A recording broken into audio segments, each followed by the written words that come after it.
Subscribe करें Warasia Urdu medium channel को और बेल आइकन ज़रूर दबाएं। तो बच्चों, यहाँ पर सबक नंबर 9 का हम पार्ट 2 है, ये सवाल जवाब हल करेंगे। इससे पहले मेरे कई वीडियो हैं जो तारीख़, जोग्राफिया और सियासियात के पहले ही मेरे चैनल पे अपलोड हैं, तो आप उससे फ़ायदा उठा सकते हैं। तो चलिए जवाबात हल कर लेते हैं।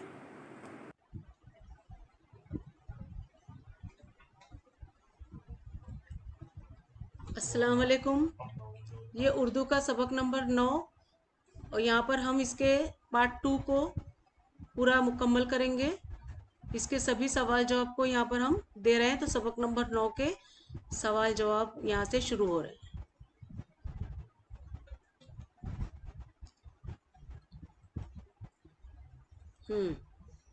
तो बच्चों, यहाँ से हमारा सबक नंबर 9 उर्दू का दस्तरखान शुरू हो रहा है। तो हम यहाँ से इसका पार्ट 2 मुकम्मल करेंगे। तो सबसे पहले मानी व इशारात। इस सबक के जितने भी मानी दिए हैं दरसी किताब में, मैंने यहाँ पर दे दिए हैं। तो आप इसे अपने नोटबुक में उतार लें, तो आपके लिए बहुत फ़ायदा रहेगा। तो यहाँ पे देखिए, पहला सवाल, सबक का बगौर मुताला कीजिए और सरगर्मियों को हिदायत के मुताबिक मुकम्मल कीजिए। पहला सवाल है, खाने के तरीकों में झेल की तब्दीलियों को तरतीबवार लिखिए। तो पहला है आलती पालती मारकर खाना, दूसरा है सर जोड़कर खाना, तीसरा है प्लेट हथेली पर सजा दी गई, और चौथा है टहल टहल कर हम कलाम होते हुए खाना। तो यहाँ पे देखिए, मैंने इसको नंबरवार आपको दे दिए हैं। नंबर 1 आलती पालती, दूसरा सर जोड़कर खाना, तीसरा प्लेट हथेली पर सजाकर, और चौथा जो है वो टहल टहल कर। तो ये चारों यहाँ पे जवाब पहले सवाल के मुकम्मल हुए। दूसरा सवाल, तीसरा, चौथा, पांचवा। तो बच्चों, यहाँ पर मैं ये चारों सवाल पढ़ देती हूँ और इसका जवाब बारी बारी हम देंगे।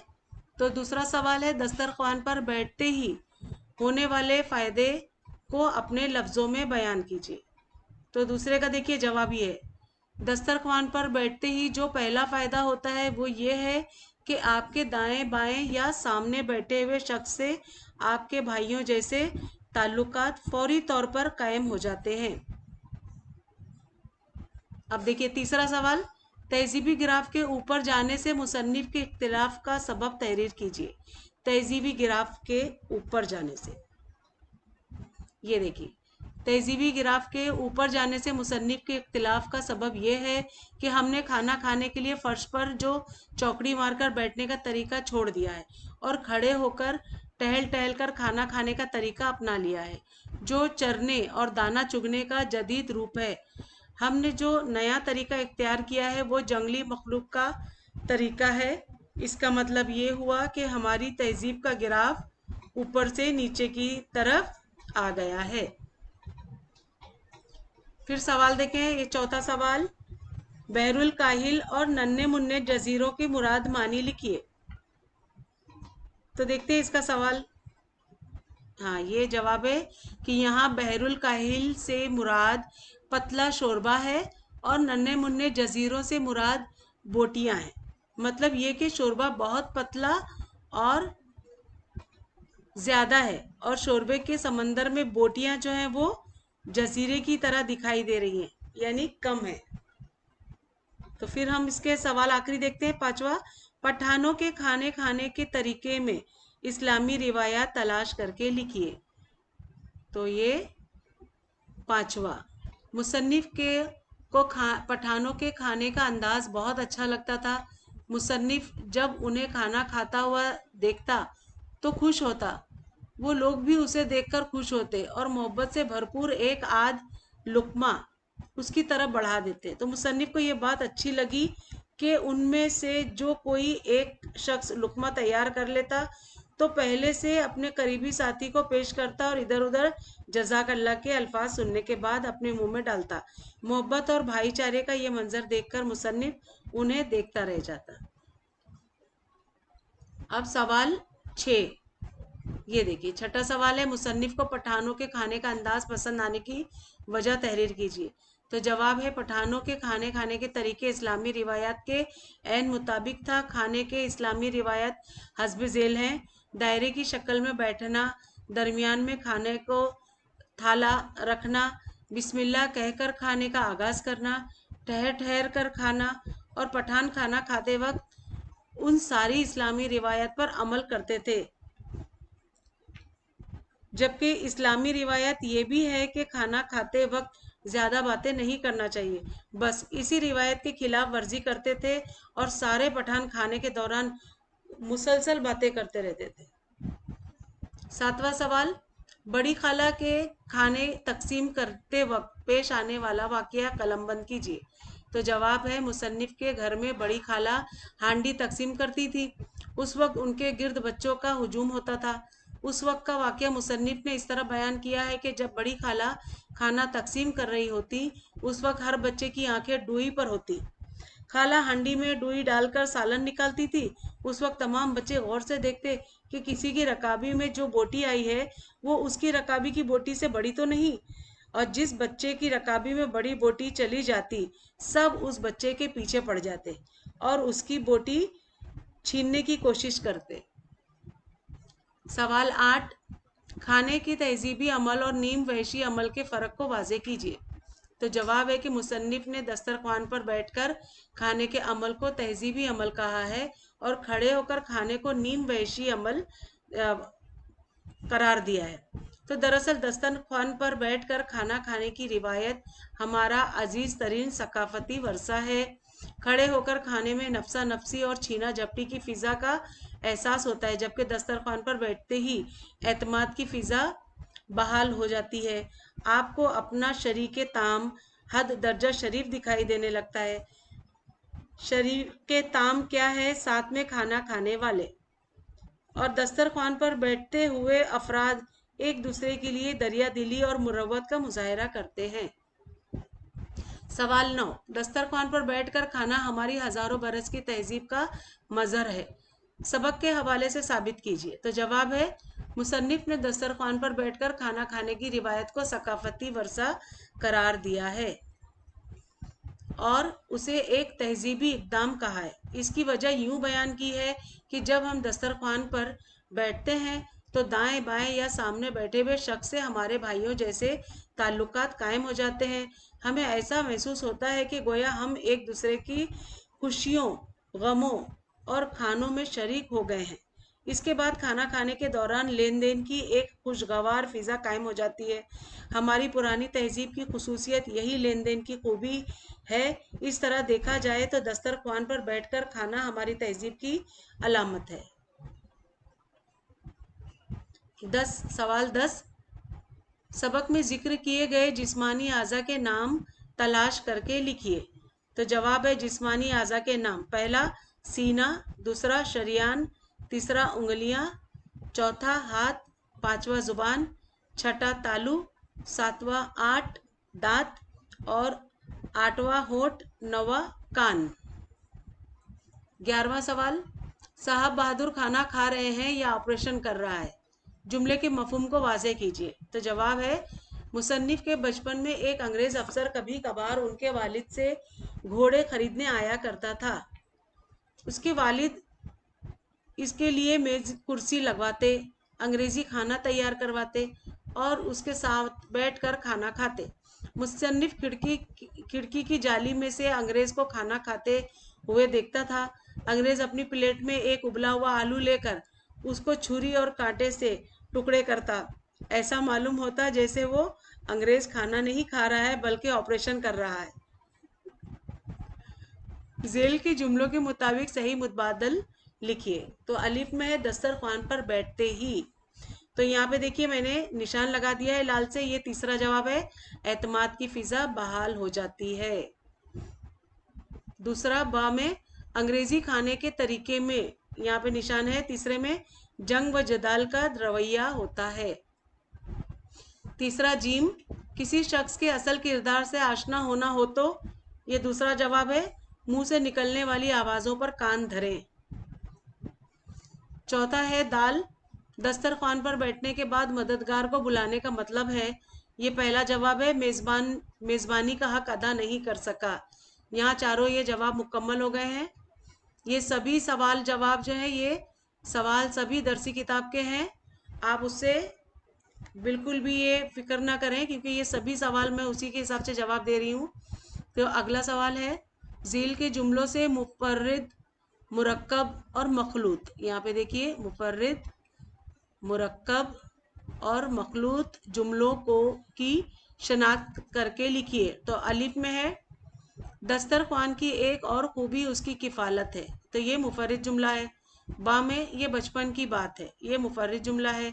जीम, एक लहजा के लिए भी ये खतरा महसूस नहीं होता कि आपके सामने बैठा शख्स आपका मद्द मुकाबिल है, ये मखलूत जुमला है। दाल, वो अपनी प्लेट में एक उबला हुआ आलू लेकर बैठ जाता है और फिर छुरियों कांटों से घंटों उसके पुरखचे उड़ाता रहता है, ये मुरक्कब जुमला है। सबक से दो ऐसे जुमले तलाश करके लिखिए जिनमें मुज्जात अल्फाज आए हों। मुज्जात अल्फाज जो हैं वो अपोजिट होते हैं, जिद होती हैं एक दूसरे की। तो ये पहला सवाल है, अगर मुझसे पूछा जाए कि क्या हमारी तहजीब का गिराफ नीचे से ऊपर की तरफ गया है, तो मैं कहूँगा कि बेशक ऐसा हरगिज़ नहीं हुआ है। तो यहाँ पर आप देखें, ये ऊपर और ये नीचे इसके मुज्जात अल्फाज हैं। दूसरे में, किसी भी कौम के ऊपर जाने या नीचे आने का मंजर देखना हो तो ये ना देखिए कि उसके कब्जे कुदरत में कितने इलाके, कितने खजाने आए हैं या चले गए हैं। फ़कत ये देखिए कि उसने ताम और शिरकाए ताम के साथ कैसा सलूक किया। ताम यानी खाना और शिरकाए ताम यानी खाना खाने वाले। तो इसमें उसने क्या फ़र्क किया है, तो इस जुमले में आप देखेंगे मुज्जात अल्फाज, पहले तो ये है ऊपर और इसका अपोजिट है नीचे, और एक है जाने और इसका अपोजिट मिलेगा आपको आने। ये मुज्जात अल्फाज, इसमें चार हमें मिले, दो जोड़ी मिल गए। तीसरा सवाल है, हमारे घर में सुबह व शाम हांडी तकसीम करने वाली बड़ी खाला के गिर्द बच्चों का एक हुजूम जमा हो जाता। तो इस सवाल में एक देखिए तो हमें मिला सुबह, दूसरा मिला इसका अपोजिट शाम। ठीक है, यहाँ पे ये मुकम्मल हो गया। आगे चलते हैं। झील से गैर मुतालिक लफ्ज़ अलग कीजिए। तो इस लाइन में आप देखेंगे खुशियों, बोटियों, जज्बों और गमों, इन्हें जो हालात हैं उनमें ये बोटियां जो हैं ये अलग हो गई। तो मैंने यहाँ पे देखिए निशानदही की है, यहाँ बोटी लिख दी है, तो इसे आप अलग कर दें। दूसरे में है सरवकद, वहशी, मोहब्बत और हरिस, इसमें आपको वहशी अलग करना है, यहाँ पे मैंने इसकी निशानदेही की है। तो ये यहाँ मुकम्मल हो गया। अब सबक है, सवाल सबक में रुक रुक कर, ठहर ठहर कर फिक्रे आए हैं, इस तरह के मज़ीद दो फिक्रे लिखिए। तो जवाब रुक रुक कर जैसे फिक्रे हैं, तो पहला है झुक झुक कर और दूसरा है लहक लहक कर। ये देखिए, ये हो गए मुकम्मल। अब यहाँ पे दर्ज झेल कहावतों का मफहूम लिखिए। पहला है कंजूस मक्खी चूस, दूसरा धोबी का कुत्ता घर का ना घाट का, तीसरा है नेकी कर दरिया में डाल, और चौथा है 100 सुनार की एक लोहार की। तो इसके जवाब हैं, पहला कंजूस मक्खी चूस, उस शख्स की निस्बत कहते हैं जो हद से ज़्यादा कंजूस हो, यहाँ तक कि दूध या चाय में गिरी हुई मक्खी को भी चूस कर फेंकता हो। दूसरा है धोबी का कुत्ता घर का ना घाट का, ऐसे शख्स की निस्बत कहते हैं जो बेवक़्त और हो और जो कहीं का ना हो और उसकी कहीं भी इज्जत ना हो। तीसरा है नेकी कर दरिया में डाल, जब अपनी किसी नेकी का सिला मिलता है तब ये कहावत इस्तेमाल करते हैं। चौथा 100 सुनार की एक लोहार की, कमज़ोर आदमी की 100 चोटें ज़बरदस्त आदमी की एक चोट के बराबर नहीं होती। तो ये मुकम्मल हुआ यहाँ पर। आगे सवाल है, दर्ज झेल मुहावरों को अपने जुमलों में इस तरह इस्तेमाल कीजिए कि मुहावरों का मतलब वाज़ेह हो जाए। पहला जहर मार करना, दूसरा मुसल्लत होना। तो जवाब है जहर मार करना, यानी जिस दिन खाने में सिर्फ दाल रोटी होती है उस दिन मैं खाता नहीं बल्कि जहर मार करता हूँ। दूसरा है मुसल्लत होना, अंग्रेज़ हमारे मुल्क में ताजिर की हैसियत से आए और हुक्मरां की हैसियत से मुसल्लत हो गए। ताजिर यानी खरीद और फरोख्त के लिए आए और यहाँ पर मुसल्लत हो गए, यानी जम के यहीं रहने लग गए, यहीं बस गए। अब यहाँ पर देखें, हमें दिए हुए हरूफ के नंबरों के मुताबिक जेल के जवाबी नंबरों से सही तरतीब नकल करके बनने वाला लफ्ज लिखिए। तो फौरन, झटपट के मानी वाला लफ्ज। तो यहाँ फिलफूर, ये जो बन रहा है ये फिलफूर। मैं यहाँ लिखती हूँ फिल, ओहो,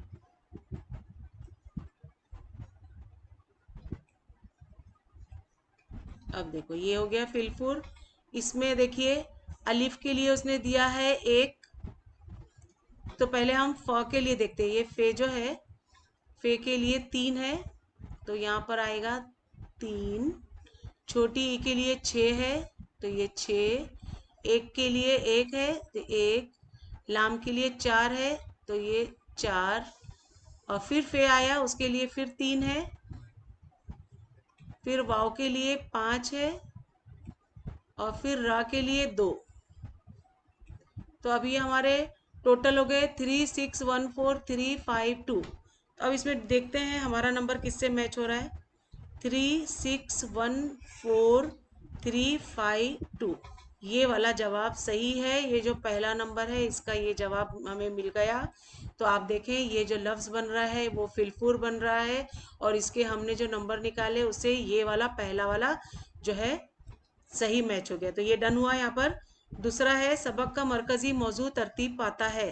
तो सबक जो है उसका नाम ही हमारा जो है वो दस्तरखान है। तो ये जो बनेगा लफ्ज़, ये दस्तरखान बनेगा। मैं यहाँ लिख देती हूँ दाल सीन दस्तर, ते और रे दस्तर, खे, फिर वाव, फिर अलीफ और नून। हो गया दस्तरखान। चलिए इसके नंबर को हम लोग चेक करते हैं। दाल को उसने दिया है 4, सीन को दिया है 6, ते को दिया है उसने 2, रे का 5, खे का 3, वाव का 8, अलिफ का 1 और नून का 7। अब ये किससे मैच हो रहा है। 7 1 8 3 5 2 6 4, ये तीसरा वाला। ये देखिए ये हमें मिल गया इसका जवाब सही। ये मैच करके देखते हैं। देखिए 7 1 8 3 5 2 6 4, 7 1 8 3 5 2 6 4 हो गया दस्तरखान का ये सही जवाब हो गया मुकम्मल। तो यहाँ पर ये भी हमारा मुकम्मल हुआ। आगे देखिए अगला सवाल, जेल के अल्फाज को लघवी तरतीब में लिखिए। वतन, वस्फ, वाज़े, वारिद। तो इसका जवाब है, इसकी लघवी तरतीब देखिए ये है वारिद पहला, वाज़े, वस्फ और वतन। तो यहाँ ये मुकम्मल हो गया।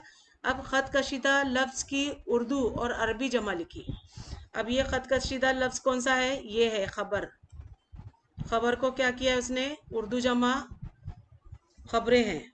उर्दू जमा में अगर खबर को देखें तो खबरें कहते हैं, और अरबी जमा में अखबार। ये हो गया इसका अखबार, और ये खबरें। ठीक है, ये भी यहाँ मुकम्मल हो गया। अब देखिए मुसन्निफ ने दस्तरखान पर बैठकर खाने और बुफे ज़ियाफ़त में, बुफे ज़ियाफ़त में जो फ़र्क बयान किया है उसके बारे में अपनी राय लिखिए। आपको यहाँ पर अपनी राय देना है। तो ये राय में जवाब है कि मुसन्निफ़ का कहना है कि दस्तरखान पर बैठकर खाना खाने और बुफे ज़ियाफ़त में वही फ़र्क है जो मोहब्बत और हवस में है, खुशबू और बदबू में है, सुबह की चहलकदमी और 100 गज़ दौड़ में है। मुसन्निफ़ ने 3 मिसालों से फ़र्क को वाज़े करने की कोशिश की है। मेरे ख़याल में मुसन्निफ़ ने जो फ़र्क बयान किया है वो बिल्कुल दुरुस्त है। मोहब्बत में इंसान अपना सब कुछ निछावर करने के लिए आमादा रहता है, और उसे सामने वाले की खुशी अजीज़ होती है। दस्तरखान पर बैठकर खाना खाने वालों में दोनों खूबियाँ पाई जाती हैं। बुफे ज़ियाफ़त में लोग परेशानी के आलम में खाना खाते हैं। हर एक को महसूस करता है कि पता नहीं उसे खाना मिलेगा या नहीं। इसमें ज़्यादा से ज़्यादा हासिल करने की हवस होती है। अब यहाँ पे सवाल है कि दिए हुए मौजू से मुतालिक इत्तिफाक राय या इख्तिलाफ राय, यानी इत्तिफाक यानी आपको अच्छा क्या लगता है और इसके खिलाफ क्या लगता है। और जो टॉपिक है वो है रोटी बैंक या रोटी बैंक ज़रूरत है या। तो इस पे जो है बच्चों आपको अपने ओन से लिखना है रोटी बैंक की ज़रूरत या। तो इस पे आपको अपनी इत्तेफाक राय या इख्तिलाफ राय देनी है, तो ये आपको खुद से करना है। इजाफी मालूमात में हम देखेंगे कि दस्तरखान पर खाना खाने के फ़ायदे। तो मशरकी ममालिक में कदीम ज़माने से ज़मीन पर बैठकर खाने का रिवाज है। ज़मीन पर दस्तरखान बिछाकर खाना खाना इस्लामी तहजीब है।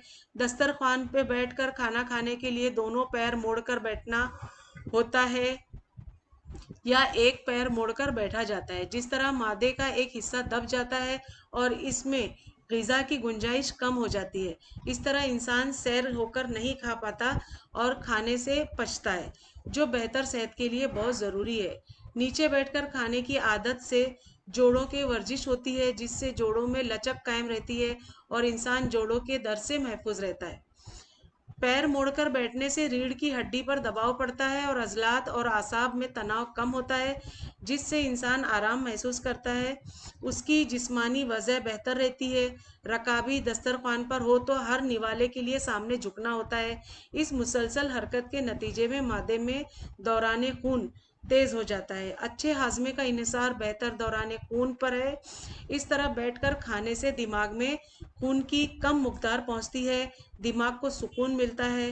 पुरसुकून दिमाग के साथ खाना खाया जाए तो सेहत पर इसका मस्बत असर पड़ता है, यानी पॉजिटिव असर पड़ता है। ठीक है। अब खड़े होकर खाना खाने या पीने के नुकसान। खड़े होकर खाना खाने पीने से इस्लाम ने मना फरमाया है। खड़े होकर खाना खाने से मादे में सुकड़ाव पैदा नहीं होता, मादे की गुंजाइश ज़्यादा हो जाती है, इसलिए खाना ज़्यादा मकदार में और तेज़ी से खाया जाता है। नतीजे में मादे में हज़मी फ़राज़ात से ज़्यादा खारिज होते हैं, जो तेज़ाबियत यानी एसिडिटी का सबब बनते हैं और बाज़ वक्त इंसान अल्सर का भी शिकार हो जाता है। बस यार खोरी की आदत के नतीजे में इंसान का वज़न बढ़ता जाता है, जो मुख्तलिफ बीमारियों की वजह बनता है, जैसे ब्लड प्रेशर, ज़ियाबतीस और जोड़ों का दर्द वगैरह। खड़े होकर खाना खाने की आदत से पैरों के जोड़ों की में जोड़ों की खातिर को हरकत न होने से भी इंसान घुटनों के दर्द में मुब्तला होता है। इस्लाम ने पानी भी खड़े होकर पीने से मना किया है और बैठकर 3 सांस में पीने की ताकीद की है। एक ही सांस में खड़े होकर पानी पीने से मादे की दीवार को नुकसान पहुंचता है, एसिडिटी पैदा होती है, गुर्दे खून की सफाई का फाल ठीक तरह अंजाम नहीं देते, जिसके नतीजे में फासद मादे गुर्दों और मसाने में रह जाते हैं और उन आज़ा को नुकसान पहुंचाते हैं। तो बच्चों यहाँ पर हमारा सबक नंबर 9 के सभी सवाल और जवाब मुकम्मल हुए। यहाँ पे पार्ट 2 मुकम्मल हुआ। लेसन अच्छा लगा हो तो सब्सक्राइब करें, लाइक करें और अपने उर्दू मीडियम के दोस्तों में ज़रूर शेयर करें, ताकि उन्हें भी डाइजेस्ट और दरसी किताब ना ख़रीदना पड़े। और कोई डाउट हो तो आप कमेंट करके मुझे पूछ सकते हैं। तो बच्चों मिलते हैं अगले वीडियो में नए लेसन के साथ। तब तक के लिए बाय बाय, टेक केयर।